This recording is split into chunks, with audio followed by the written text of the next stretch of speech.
బొడ్డు Sunitha Warangal parliament అభ్యర్థిత్వానికి apply చేసుకున్నారు. నేడు మహిళలకు 35% రిజర్వేషన్ ఉన్నందున మహిళా కోటా కింద నాకు టికెట్ కేటాయించాలని ఏఐసిసి మరియు టీపీసీసీ పెద్దలను కోరడం జరిగింది. ఈ సందర్భంగా విలేకరుల సమావేశంలో Warangal parliament Congress party MP aspirant Boddu Sunitha Anand Kumar మాట్లాడుతూ, మా కుటుంబం 3 తరాల నుండి కాంగ్రెస్ పార్టీలో పనిచేస్తూ ఏనాడు కూడా కాంగ్రెస్ పార్టీ నుంచి పదవి ఆశించకుండా పనిచేస్తున్నారు.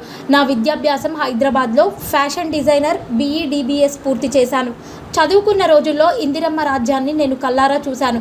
అలాగే సోనియా గాంధీ మరియు ప్రియాంక గాంధీ మరియు రాహుల్ గాంధీ రాష్ట్ర ముఖ్యమంత్రి వర్యులను ఒక ఇన్స్పిరేషన్గా తీసుకొని రాజకీయాల్లోకి వచ్చాను.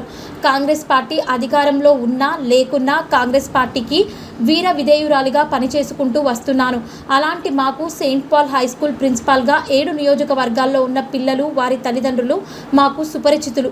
కావున ఈ పార్లమెంట్లో ఉన్న ఏ నియోజకవర్గంలో ప్రతి ఒక్కరితో సత్సంబంధాలున్నాయి. కావున అధిష్టానం పరిశీలించి Warangal parliament Congress party ticket కేటాయించాలని విజ్ఞప్తి చేశారు.